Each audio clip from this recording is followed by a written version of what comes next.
Following on daily from Kandy, one day after England's 11-run victory in the first T20 and a day before the second T20 Army, just a few more reflections on last night's game. Because you wanted to pick out a couple of players that sort of went under the radar, really, because a lot of the talk was about obviously what went on off the field, but Adil Rashid took a free for Phil Salt, proved why he's one of the best T20 openers in the world with 46 as well. Yeah, I think the reason why we wanted to speak about it today is because like last night was, it was such a peculiar night because we got to the ground, it was raining. Yeah. But then 20 minutes later, all the tarpaulins off, and we think, right, we're going to get a game. And then it spat on again, rained a little bit. And then all of a sudden, we've had 85, 90 minutes of delay. And we're thinking, right, let's get this, our preparation for the World Cup start. And then we're hearing murmurs that was going to be a story about, and there was going to be a statement.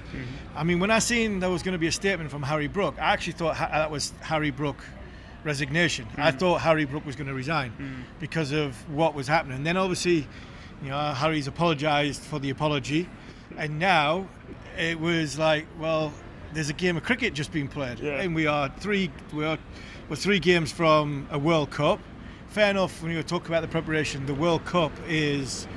I think the early part of the World Cup is so diluted with average teams that England probably didn't need a preparation going into that World Cup because of basically there's them, the West Indies, you've got Italy, Nepal and Scotland. Yeah. So England should comfortably get through the group and get to the Super 8s.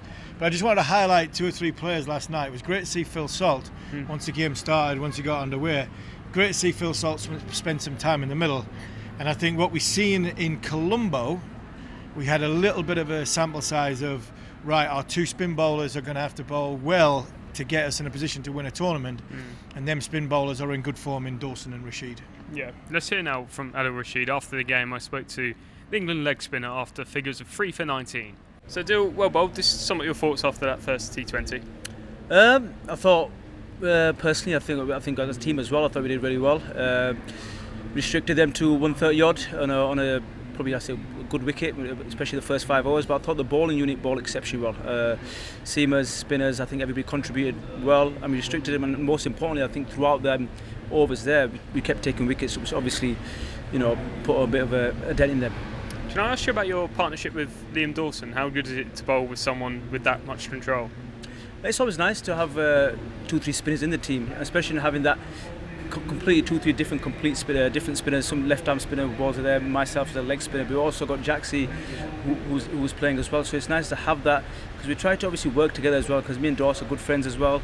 We communicate quite well on the pitch, off the pitch, and we take ideas off each other as well.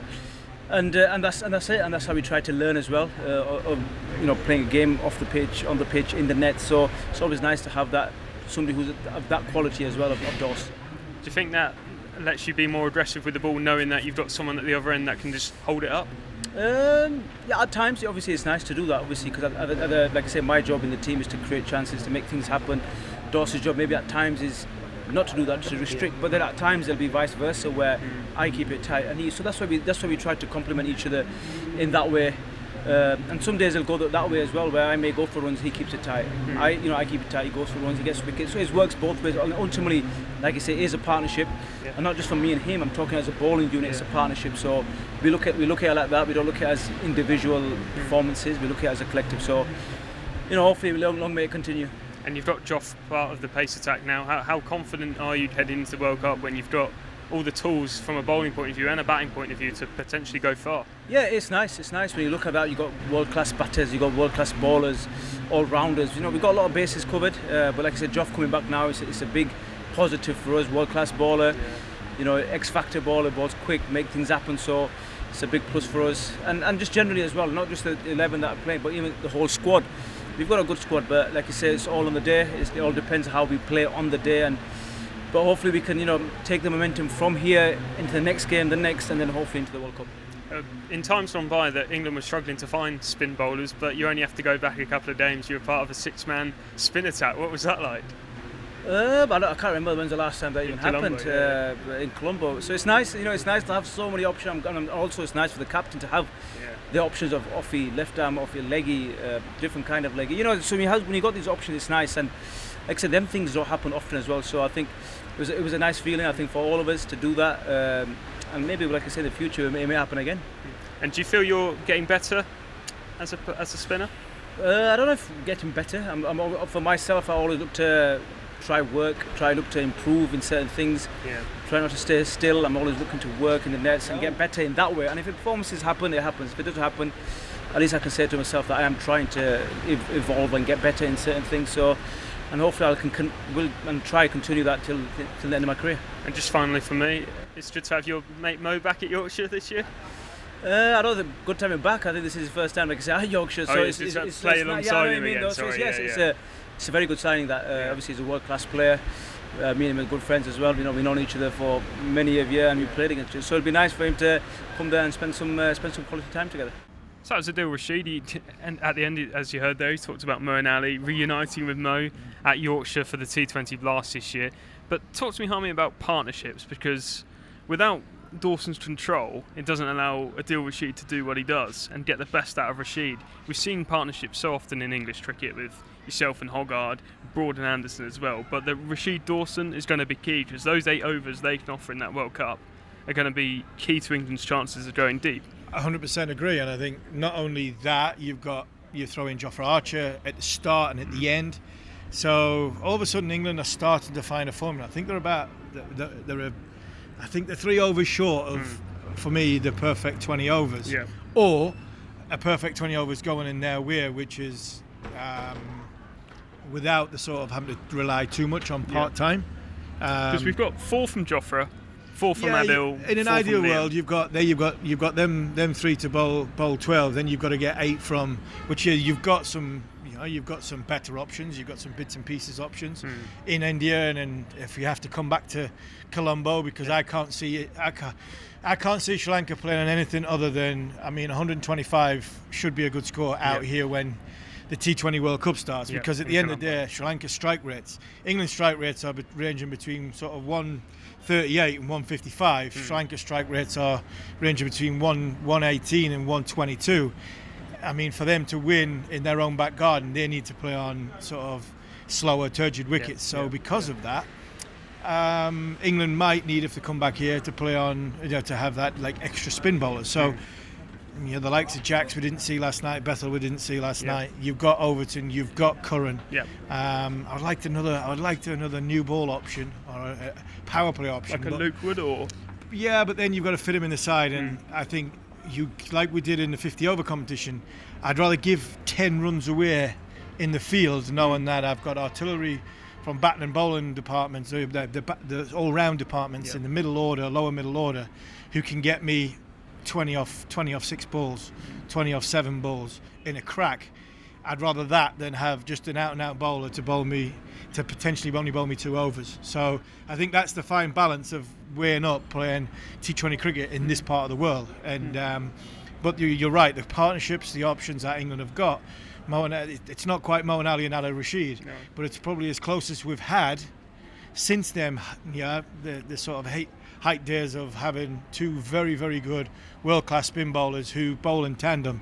I think Dawson and Rashid have bowled very, very well on this trip, and the confidence that they're building and building together, all of a sudden it makes Curran more dangerous. We've seen last night, Sam got a hat-trick off the back of 8 very, very fine overs between Rashid and Dawson, creating pressure, because when Archer came on with 3 overs to go, Archer was going to have to bowl 1, Curran was going to have to bowl 1, Overton was going to have to bowl 1. 2 not used to bowling at the death of the innings. And we've seen in Colombo, Overton's just overgone for 20 odd. Then all of a sudden I was expecting to chase a total of around 145, 155. Sam Curran, because of the pressure that Rashid and Dawson had put on. So Curran got a hat-trick, and all of a sudden England were chasing 133, and it was a comfortable win. So you're happy with the balance of the side in the T20s compared to the ODIs? Because that was one of the problems after the first ODI, the balance of the side wasn't quite there. But you're happy with the T20 setup? It's better. It's better. I still think that, another power play option would be nice, but we can't all live in an ideal world. I think what we've got is We've got Overton at 8, Jacks at 7, Curran at 6, Jacks at 7, Overton at 8, Dawson at 9. Jofra at 9, even Jofra can hit 6s of a 2 or 3 ball period. I think that outweighs picking a frontline bowler, Luke Wood, to potentially bowl 2 overs at the start or 1 over at the start, 1 over at the end with nothing in between because the spin's on. So I think all in all, I think this is as good a balanced side that England could get in this part of the world, to have power in the middle of the order, have a power play bowling option in Jofra. He bowls at the end with 2 very, very good accomplished spinners in the middle who are experienced, who know their game, know their job, with bits and pieces all around them. So I think it's as good as balanced side as England are going to get. We've talked about Sam Curran on this pod. He took a hat-trick yesterday. I was wondering, the last time a T20 hat-trick was, Harmy, and it turns out to be earlier this month, West Indies against Left-handed and Springer. So it's nice. It's actually more common than we think. It's the 81st time in T20 cricket someone's took a hat-trick. After the game, I spoke with Sam Curran. Sam, thanks for joining us. 0 for 35, I think it was, off the first 2 overs, and then a hat-trick. Does that just sum up T20 cricket? Yeah, I think it does. Obviously, I guess not the way I wanted to start the night with the ball. Sri Lanka came out, obviously, in that first 6, played some really nice shots, and I think that sums up T20 cricket. I was obviously quite flat in how the first couple of overs went, but that just shows why cricket's a silly game, and that's why we love it and keep fighting back. And I guess to finish with a hat-trick and a win's pretty cool. And it's your second hat-trick in T20 cricket. Was the key just when you're bowling to tail-enders, this focusing on the stumps? They miss, you hit, that sort of mentality. I think so. I guess in those situations I obviously had a couple catches. Shanaka was going quite well and luckily hit one to mid-off, and then I guess I thought in that situation you just got to aim for the stumps and hope he misses, and luckily did. So pretty cool to say we got a hat-trick, but most importantly a great win for us. Yeah, you mentioned a great win, an all-round team performance, really. Yeah, it was. I thought the way we bowled was pretty good, bar my couple of overs at the top, but I guess Joff, great to see Joff back on the side, charging in. Jamie bowled really well, and I think the 2 spinners were outstanding for us. Dawson, Rash, they showed their class and kind of their consistency in the way they bowl, and good signs for us. So the conditions I thought were very similar to what we'll probably come up against in India, and obviously in Sri Lanka as well. Ball was wet, kind of a bit of dew, and ball was skidding on. So they came out playing their shots in a 17-over game, and I think this series is all about trying to get those role clarity, learning, stuff like that. So it's good win. And also, you mentioned Adil and Liam. How good is it to have those two? Not only the genius of Adil, but the control of Liam in this side. Yeah, it's been great. They're actually such a class play, so important for the team, and I think it's just more his consistency, the way constantly holding back the batters, taking so many wickets, and his economy rate's always so low. So he's probably the most important bowler in our bowling attack, and I guess the way he endorses as well, he's so clever and bowls the tough overs, back end of the power play, and I guess a couple of wickets through the middle shows what a class bowler he is as well. You look at your bowling attack that you've got Jofra Archer back plus Adil and Liam. It's 12 overs at least where you know you're going to get really good bowling. Does that give you so much confidence heading into the World Cup, knowing that you've got basically all the tools to potentially go far?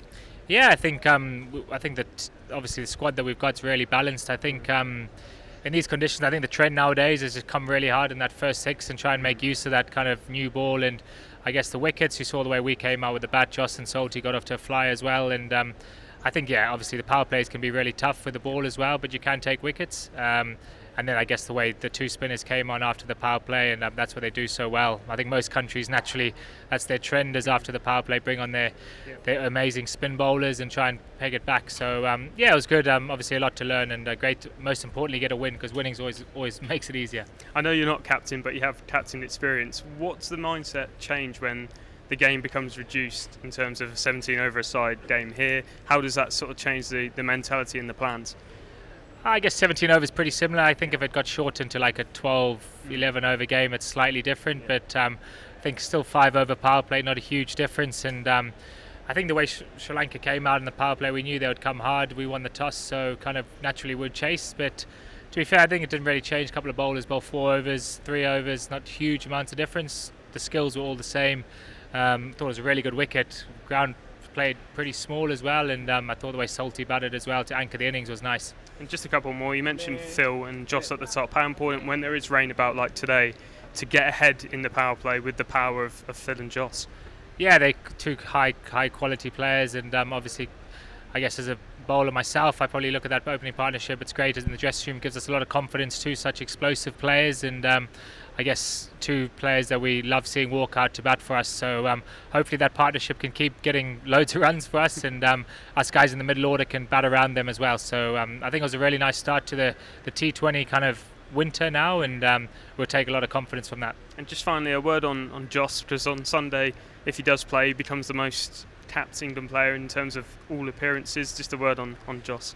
Yeah, it's pretty incredible. Obviously a guy who I get along really well with, played a lot of cricket with Jos, and he's such a high quality player, and obviously played so much for England, and he loves playing for England. And I guess memories of me with Jos, obviously winning that World Cup kind of in Melbourne as our captain was pretty special, and we talk about that often, kind of look back on those great days. And we said in the dressing room the other day he brought up 400 games, which was mind-blowing really. I think that's such I don't know who he's going to be taking over, but I guess it's just that it's such a cool thing, and I think there's still a lot more for him to play as well. So hopefully the next couple of years there's some more trophies to add to his 400 or so games. So it's pretty cool, and I'm sure we'll all be very proud of him. So that's Sam Curran speaking to me after the game yesterday, Harmy, and he ended by speaking about Jos. It's quite a significant game for Jos tomorrow. He becomes England's all-time leading appearance maker in all formats. We mentioned it last night at the pod, but a phenomenal achievement. And do you think it's sort of gone under the radar a bit, given all the off-the-field stuff, given the Ashes? Not a lot of talk is about Jos, and Jos is quite a reserved character anyway, so he probably wouldn't want the spotlight on him. No, I don't think he wants the spotlight and attention. He's got the podcast with Brody, which is very good. Very good. It's insightful because you're getting... It's weird because you've got the sort of Michael Vaughan podcast with four guys who are... Well, three especially who are a little bit aloof, a little bit different, and very colourful characters who express themselves in totally different ways in Tuffers, Bumble and Vaughan.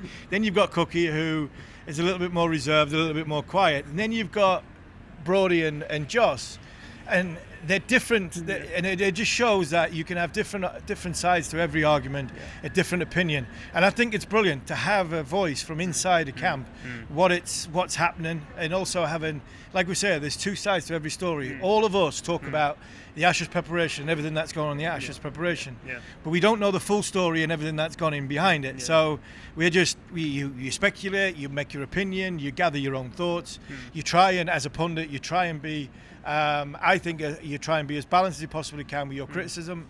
But when I listen to somebody like Jos on that podcast, I'm listening to somebody who's coming from a dressing room. And also, like I said last night, to play once for England and to be given that cap is a special thing. So for him to wear it so many times, because I think the hard work the dedication you have to have, the sacrifice in your sort of personal life, family. People will say, yes, you get paid a hell of a lot of money. You do get paid a hell of a lot of money, right? But it's something that you, as a kid, you grow up wanting to play cricket for England. So I've always said, when you do it once, you have to work so hard to earn the right to wear it again and again and again. And it just shows you the hard work, dedication, and I think the skill level and the talent that lad's got to keep coming back every single time to go, right, I'm going to be the best version of Jos Buttler to play for England again the next time there's a game, and to go past everybody else and play more games in cricket for England than anybody else is a fantastic achievement. He should be proud. I'm sure his family's proud, and it's one for when he's finished that he can turn around and say, well, whenever anybody wants to judge for my career, I think he's the best white ball player we've ever had. And whenever all's said and done, he can turn around and say, I played this amount of times for England, which is more than anybody else, and he should be proud of his achievements. He's done it all, hasn't he? Won ODI World Cups, won T20 World Cup, scored Test 100. He's literally done everything. And Harmy, for those who are watching who don't know, we're staying in the same hotel as the Barmy Army. So today's felt a little bit like a live show. We've had various people come over with their camera phones taking photos while we've been recording the pod, which has been slightly they've got nothing better to do, because the hill's behind us, and as you might be able to see that it's about to disappear, because we're in a little bit of rainy season. So it rained all last night. We were supposed to play golf this morning. It rained all morning, so we didn't play. No. We're playing golf tomorrow morning. Gladstone Small, great England cricketer, is I'm going to take his money off him tomorrow. He doesn't know it yet, but when he watches this, he'll realise his money's coming my way tomorrow. And then hopefully, come Sunday afternoon, them hills will be visible. And if they are visible, it means we're going to get another T20 contest, because like we said in this podcast, what Adil Rashid has done on this trip so far has been fantastic, building into a World Cup. I think Jos is primed and ready to go. There's little glimpses in the sample size we've seen from him so far in this competition, in this white ball series, whether it be 50 over or T20s. He's been close, having watched Joe and Harry back the way they did in Colombo to sit with his pads on for 20 overs. So there's something special coming from Jos. Hopefully it's tomorrow in one of his, and he's obviously in a monumental achievement when it comes to appearances. And Sam Curran with a hat trick. Do you know what? That'll do him the world of good, both bat and ball, going into obviously the rest of the week. So I think on a day yesterday, which was, I thought, very, very negative for the England cricket team, and one which I think will have ramifications when the World Cup is finished, I thought there was a lot of positives from on the field, which is something that didn't happen during the Ashes, didn't happen in New Zealand. So at least if we're starting to be positive talking about things on the field, it might dampen down what's happening off the field. Do you want some good news or the bad news first? Well, you might. I'm always talking about bad news, so go on then. What's your golf game like in the rain? I'm all right in the rain. I'm coming from the northeast of England. We're used to playing in the rain, the wind, and the cold, so that's fine. I'm all right with that one. So you can hit me with the good news. So it's meant to rain tomorrow morning while we're playing golf, but by the evening it should have cleared up. So we should get a full game in tomorrow. I thought you were going to say the good news is you're my partner. That would have been the bad news. That's not good news. That's not good news at all. But we should have a game tomorrow, Harmony. The weather's set to clear. Those dark clouds are set to leave. And as always, you can follow this series on talkSPORT 2 and the talkSPORT Cricket YouTube channel. We're underway at 1 p.m. for the second T20 tomorrow afternoon. But for now, this has been Following On Daily.